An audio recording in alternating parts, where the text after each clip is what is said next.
Magandang araw sa inyo. It's another engineering tutorial for feedback and control systems at ang topic natin ngayon ay types of feedback in control systems. So ano ba ang feedback? Ang feedback, kung alin man sa output o ilang bahagi ng output ay ibinalik sa input side at ginamit bilang bahagi ng system input, ito ay tinatawag na feedback. Ang feedback ay gumaganap ng isang mahalagang papel upang mapabuti ang pagganap ng mga control system natin. Now, let us discuss types of feedback. So, we have two types ng feedback. Ito ay positive at negative feedback. So, unahin natin talakayin yung positive feedback. Ano ba ang positive feedback? Ang positive feedback, ang feedback signal ay idinadagdag kasamang input signal sa controller. Kaya makikita mo dito sa diagram yung feedback path natin. Pagdating dito sa summing point, naka-flash siya. So, kapag nakita mong naka-flash siya, ibig sabihin ang tawag dyan sa feedback na yan ay positive feedback. Ang type ng feedback na ito ay di madalas gamitin dahil mas mababa ang control nito sa error. Now, let us derive the equation ng positive feedback. So, dito, okay, sa diagram natin, pinakita niya kung anong itsura ng positive feedback. So, ganito siya. Okay? So, kung makikita mo yung feedback path mo, pabalik dun sa input mo, ang daladalang sign ay positive. So, pag nakita mong positive yung daladalang sign niya, ang tawag mo dun sa feedback path na yun ay positive feedback. Okay? Now, let us derive the formula. So, dito, okay, kung mapapansin mo, meron tayo ditong take-off point. Okay? So, yan yung output natin. Papasok siya dito sa may feedback element na to, which is H. Okay, ang symbol na ginagamit natin para sa feedback element ay letter H. Okay, so yung output natin na C sub S na yan mamumultiply kay H. Okay, so kaya ang kalalabasan, let us say yung symbol na gagamitin natin variable ay si B. So, ang magiging equation niya, magiging yung output natin times ng feedback element, which is H. Okay? At ang tawag natin kay B ay primary feedback. Okay? So, yung ratio nitong primary feedback mo doon sa may R mo, ang tawag natin doon ay primary feedback ratio o noise. So, yun yung sumusukat ng noise dito sa system mo na ito. Okay? So, pagpasok niya dito sa summing point, so, ang pumapasok sa summing point natin ay yung input natin, which is si R as a function of S, at saka yung B natin as a function of S. So, kaya, ang kalalabasan nun, dahil positive si R, tapos positive din yung kilalabasan ng B natin dito, so, ilalagay natin na variable ay letter E. Okay? At yung E na yun, ang tawag natin doon ay si actuating signal. So, kapag kinuha mo yung ratio ng actuating signal sa input mo, ang tawag mo doon ay actuating signal ratio or error ratio or sensitivity. So, siya sumusukat ng sensitivity ng system mo pag kinuha mo yung ratio ng E na yun dito sa input mo. Okay? So, kaya pagpasok niya dito sa summing point na to, yung R sub S mo, positive. Okay? Tapos, pumasok din yung B mo, which is equal sa output times ng feedback element mo na H, kaya naging plus C as a function of S times ng H. Okay? So, pagpasok niya dito sa may block na ito, which is our gain, okay, si G o open loop gain, o isa pang tawag sa kanya ay direct transfer function o forward transfer function, ang kalalabasan niyan ay yung buong product nitong term na ito at saka nito. So, kaya nabuo mo yung pinaka-equation na ito. Okay?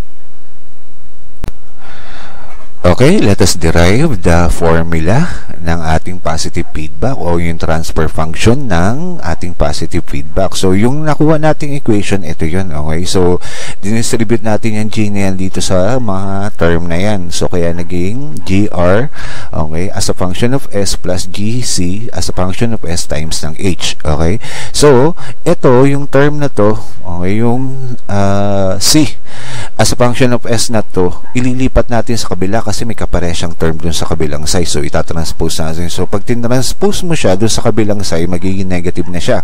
So, magiging C as a function of S minus ng G times ng C as a function of S times ng H is equal sa GR as a function of S. So, factor out natin yung common factor, which is C as a function of S. So kaya ang kinalabasan, C as a function of S times ng 1 minus GH is equal to GR as a function of S. So we have to divide it both sides by 1 minus GH para makuha natin yung C as a function of S. So pag na-cancel out na yun, ang magiging formula ng C as a function of S natin ay equal sa quantity ng G over 1 minus GH times ng R as a function of S natin. Di ba sabi natin ang transfer function ay ratio ng output to input, kaya ang formula ay output over the input. So we divide both sides by R as a function of S, nakuha natin yung pinaka-transfer function ng positive feedback, which is G over 1 minus GH. Okay? So, this will be the pinaka-formula ng ating positive feedback. So, paano naman, kunyari, let us say, komplikado yung circuito mo at gusto mong gamitin yung formula na yan. So, kailangan ma-simplify mo yung block diagram mo sa pinaka-equivalent block diagram ng positive feedback para magamit mo yung formula na yan. Okay? So, ang formula naman ng closed loop transfer function o control ratio o overall gain, ito yan. Okay? Yung pinaka-transfer function natin. Yan yung C over R, which is output over the input. Okay? So, ito yan. So, para naman makompute mo, okay, yung pinaka-actuating signal ratio o error ratio o yung sensitivity ng system natin, ang pinaka-formula ang ibinigay sa atin ay ito, E over R is equal to 1 over 1 minus GH. At para naman makompute natin yung primary feedback ratio o yung noise ng system natin, that is equal to B over R, and that is equal to GH over 1 minus GH. So, yung denominator natin na 1 minus GH, ang tawag natin doon ay characteristic equation. Kaya siya tinawag na characteristic equation, siya ang nagdi-determine kung ano yung magiging katangian ng system natin na yun. Okay? At yung characteristic equation na yun, ini-equate natin sa 0. Okay? Now, let us discuss the last type ng ating feedback, which is the negative feedback. So, ano bang negative feedback?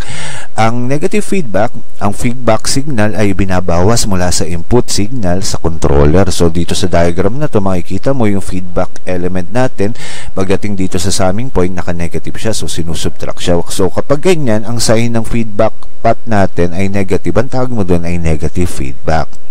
Okay? So, ito ang madalas na gamiting feedback dahil very accurate at may control sa proseso. So, ginagawa nitong bawasan ng error sa pamamagitan ng paglapit sa input at output sa isa't isa. So, binabawasan ng negative feedback ang error sa pagitan ng reference input natin at output ng system. Okay? Now, let us derive yung pinaka-formula o yung pinaka-transfer function ng negative feedback control system natin. So, if you're going to look at this diagram, okay, so maglalagay tayo dyan ng take-off point dun sa pinaka-output niya para pabalikin natin dun sa pinaka-summing point o dun sa input. So, kaya siya naging negative kasi tawag natin ay negative feedback. So, itong output natin na to, mamumultiply dito sa feedback element natin, which is H. Okay, yan yung karaniwang variable na ginagamit para sa feedback element.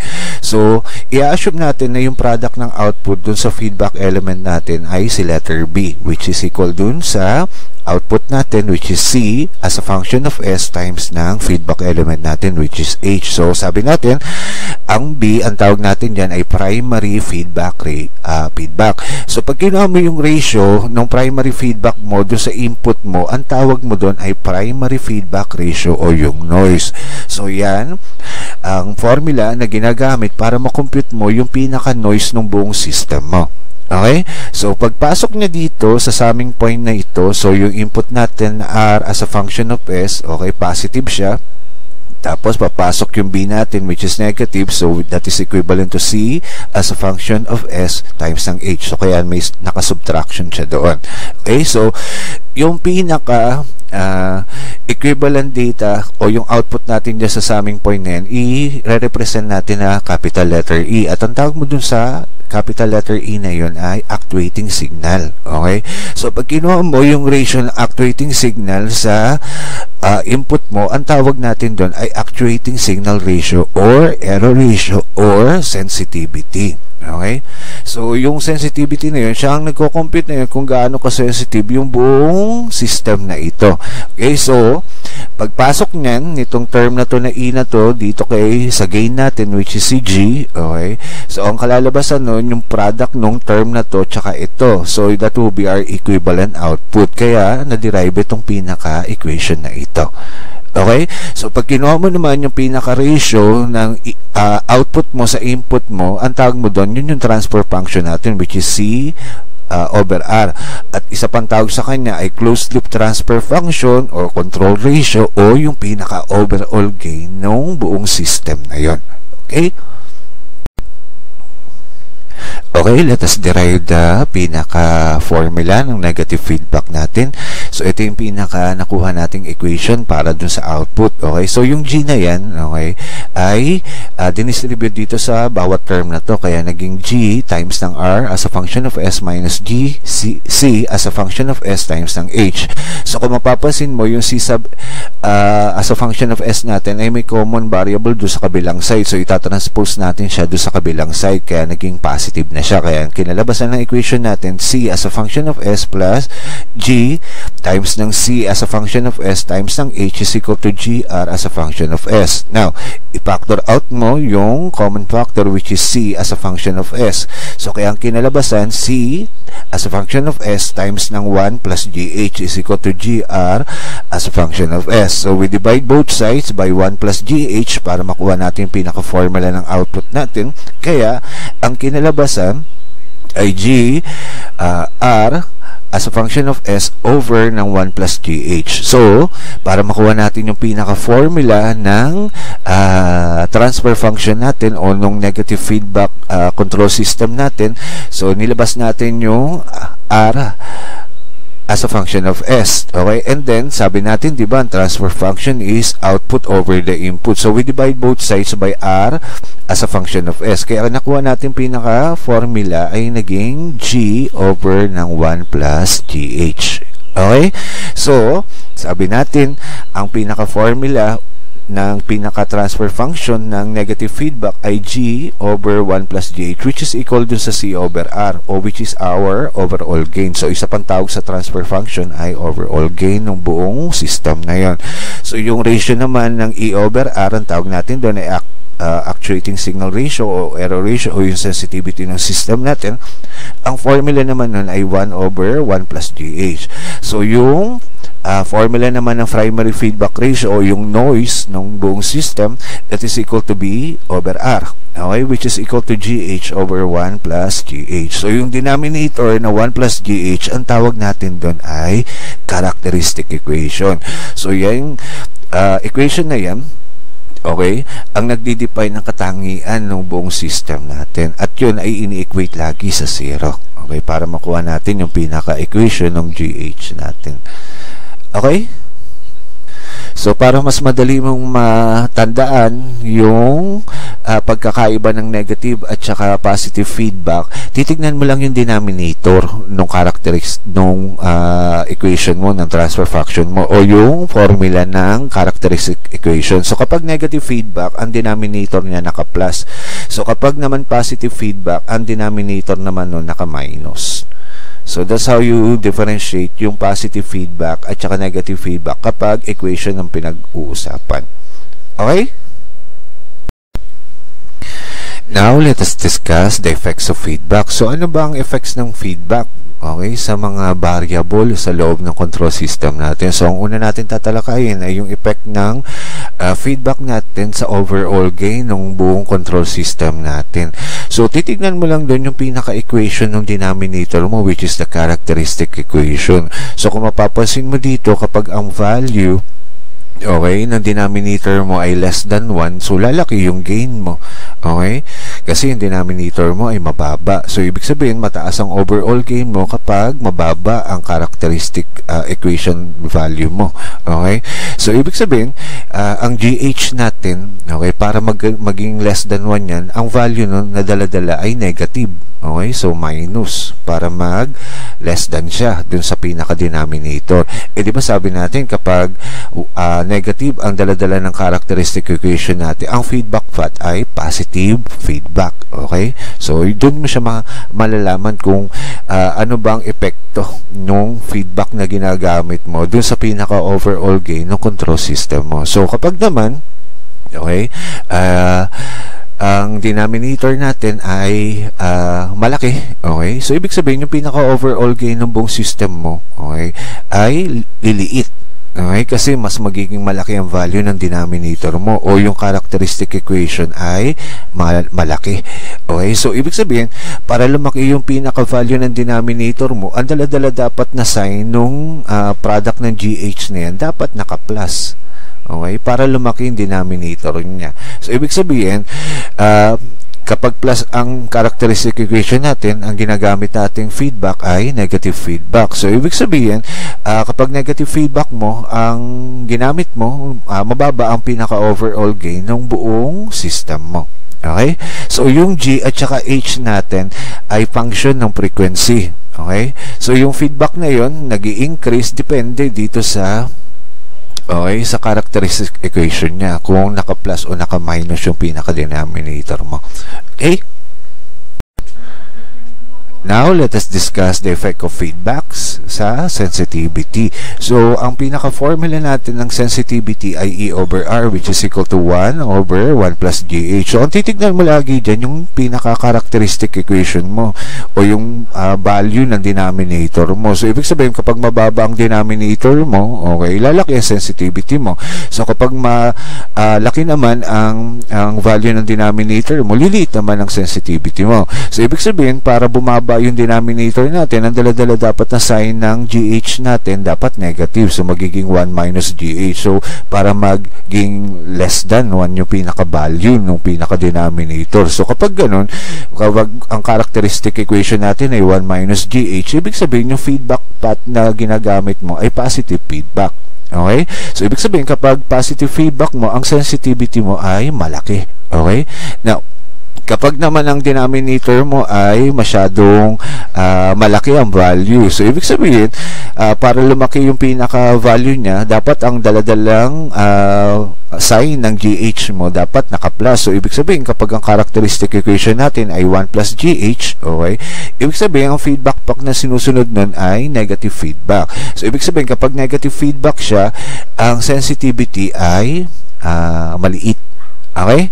So, ang G at saka H din natin ay function of frequency natin. So, dun mo malalaman sa mga data ng GH na yun kung negative o positive siya para malaman mo kung yung sensitivity ba ay malaki o maliit. Depende dun sa characteristic equation ng denominator mo. Okay? Now, let us discuss ano naman ang effect ng feedback natin sa stability. So, titignan mo ulit yung characteristic equation, okay? Yung pinaka-denominator ng pinaka-overall gain natin. So, kapag ang denominator natin ay equal sa 0 o yung GH natin ay naging equal sa negative 1, so magiging 1 minus 1 ang kalalabasan nun. So, ibig sabihin, 0 ang denominator mo. So, any number divided by 0 ay infinity. So, ibig sabihin, yung pinaka-value niya magiging infinite, okay? Nung buong control system. So, pag infinite ang value ng control system natin, ang system na yun ay tinatawag na unstable. Okay? So, dapat maingat ka sa paggamit kung anong klaseng feedback ang gagamitin mo. Kailangan iwasan mo na yung denominator mo ay maging infinity ang value para hindi siya maging unstable. Okay? Now, let us discuss the effect naman ng feedback sa noise. Okay? So, ang formula natin ng noise ay ratio ng B over R. Okay? Which is equal sa GH over 1 plus GH. So, ganun pa din. Titignan mo pa din yung characteristic equation, yung pinaka-value ng denominator mo. Okay? So, kapag mababa ang denominator mo, mataas ang noise mo. So, kapag mataas naman ang denominator mo, okay, mababa ang noise mo. So, ibig sabihin, para bumaba yung yung pinaka-noise natin doon sa pinaka-system na yun, okay, dapat malaki yung denominator. So kapag ang daladalang sign ng GH natin ay positive, so lumalaki yung denominator dito. So ibig sabihin, kapag positive ang daladala ng characteristic equation mo, negative feedback siya, di ba? So kapag negative feedback, ibig sabihin mababa ang noise mo. Okay? So, kapag naman minus ang daladalang sign ng GH mo na yun, so, ibig sabihin kapag negative ang characteristic equation natin, di ba, sabi natin, yung tawag natin doon ay positive feedback. So, ibig sabihin kapag positive feedback, mataas ang noise. Okay? Kasi mababa yung pinaka-value ng characteristic equation natin. So, yung mga bagay-bagay na pinag-aralan natin mula kanina, yun yung mga bagay na kinukonsider kung anong mas magandang feedback ang gamitin, which is positive or negative feedback. So usually ang ginagamit ay yung negative feedback kasi mas mababa ang error doon. Okay? Now let us discuss the advantages ng paggamit ng feedback sa ating control system. So ang una na dito, nababawasan yung mga nonlinear effects na usually ginagamit ng mga open loop system. So pangalawa, nababawasan ng external noise at saka mga disturbances dun sa system natin. So pangatlo, tumataas ang efficiency, nagiging accurate ang pinaka-output natin at yung pinaka-quality na signal ay maganda. So yung pang-apat, nababawasan yung instability at proseso ng mga elementong hindi kinakailangan doon sa pinaka-system natin. So sa number 5, yung pinaka-transient response ay madaling makontrol. At and lastly, na i-improve nito yung pinaka-overall gain at saka ng bandwidth ng buong control system natin. Okay? Okay, let's have an example para maintindihan nyo lahat ng mga pinag-aralan natin kanina. So, sa problem number 1, determine the following. A, the loop transfer function, which is GH, the control ratio, which is C over R, okay, the error ratio, which is E over R, and then sa D, primary feedback ratio, which is B over R, and the characteristic equation for the feedback control system, in which case of 1 and case of 2 are constant. Okay? So, ito yung pinaka-given sa ating feedback control system. So, makikita mo, yan yung pinaka-itsura ng block diagram ng isang feedback, okay, system. So, dito makikita mo sa example natin, positive feedback ang ginagamit kasi naka-plus yung pinaka-feedback path natin dun sa pinaka-summing point. So, kaya ang tawag natin dito sa example natin na ito ay positive feedback. So, yung formula na nag-derive natin sa positive feedback, yun yung gagamitin natin sa pag-solve ng mga variable na pinapahanap from A to E. Okay? Okay, let's answer this problem. So, sa part A, ang pinapahanap ay yung loop transfer function, which is equal dun sa product ng GH natin. So, dito sa diagram na given sa atin ay positive feedback kasi yung feedback path na natin sa diagram ay positive. So, naka-plus siya doon sa summing point. So, ang tawag natin dito ay positive feedback. So, lahat ng formula ng dinerive natin sa positive feedback, yun yung gagamitin natin sa pagsagot ng part A hanggang part E na pinapahanap sa problem na ito. Okay? So, yung G natin, ito yan. Yung nasa box na yan sa taas. Okay? Tapos, ito naman si H. Okay? So, sa part A, pinapahanap yung product ng G at saka ng H. So, i-substitute natin. Ang G natin ay K sub 1 over S times the quantity ng S plus P. Tapos, ang H naman natin ay equal sa K sub 2 times ng S. So, pag minultiply mo yan, makakancel out yung S mo. So, ang kalalabasan ng final answer mo, ang product ng GH ay equal sa K sub 1 times ng K sub 2 over ng S plus P. Okay? So, doon naman sa part B, ang pinapahanap ay yung control ratio o yung closed loop transfer function, or ang pinapahanap ay overall gain. Okay? So, ang pinaka-formula nun para makuha natin yung pinaka-control ratio o yung overall gain, that is C over R. Okay? Which is equal sa G over 1 minus GH. So, ang G natin, ang equivalent nun ay equal sa K sub 1 over S times ng S plus P over 1 minus yung nakuha natin kanina sa part A na value ng product ng GH, yun lang ang isa-substitute natin dito, which is K sub 1 times K sub 2 over S plus P. Okay? So, yung denominator natin, kukuha na natin yung least common denominator. Kaya, ito mamumultiply yan doon sa may 1, kaya naging s plus p minus k sub 1 times ang k sub 2 over s plus p. And then kuha na natin yung reciprocal, okay, para ma-simplify natin. So k sub 1 over s times ng s plus p times, so magre-reciprocal yung denominator mo, magbabaliktad sila, magiging s plus p over s plus p minus k sub 1 times ng k sub 2. So maka-cancel out yung s plus p mo na yan. Okay, so kapag multiply mo yung numerator to numerator and then denominator to denominator, ang kalalabasan ng pinaka final equation natin ay k sub 1 over s times the quantity ng s plus p minus k sub 1 times k sub 2. And that will be our equation para sa overall gain o control ratio. Okay? Okay, sa part C naman ang pinapahanap ay yung error ratio o yung actuating signal ratio. So ang equation natin doon ay E over R is equal to 1 over ng 1 minus GH. So kaya 1 over ng 1 minus product ng GH natin kanina is k sub 1 times k sub 2 over s plus p. Okay, and then you get the least common denominator ng denominator mo, kaya naging s plus p minus k sub 1 k sub 2 over s plus p.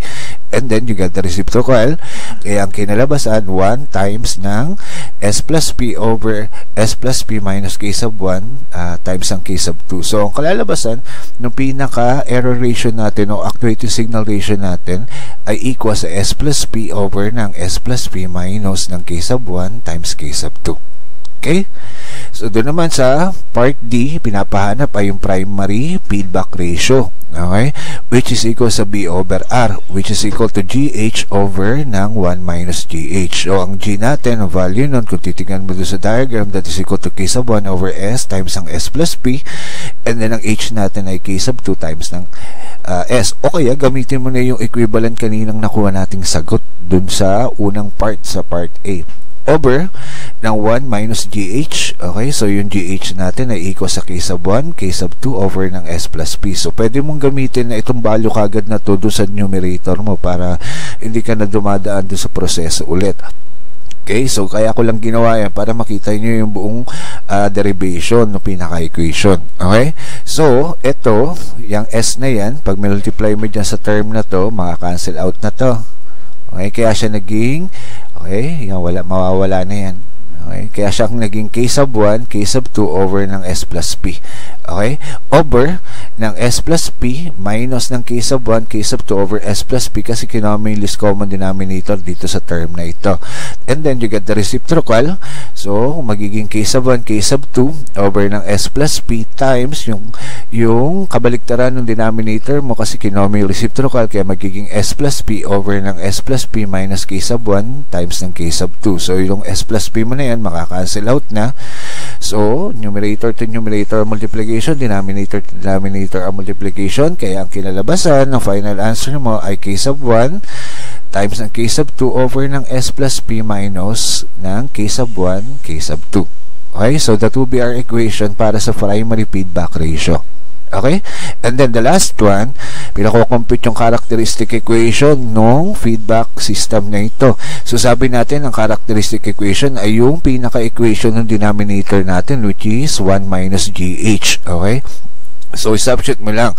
So 1 minus yung GH natin na nakuha kanina sa part A ay equal sa k sub 1, k sub 2 over s plus p. So you get the least common denominator, which is s plus p. So kaya naging s plus p minus k sub 1 times ng k sub 2 over ng s plus p. So itong s plus p na to mamumultiply dun sa 0, kaya ang kinalabasan ng pinaka-characteristic equation mo ay s plus p minus ng k sub 1, k sub 2 is equal to 0. Okay, so I guess that's it. Sana marami kayong natutunan sa topic na ito. See you again sa susunod na tutorial natin. Don't forget to like and subscribe.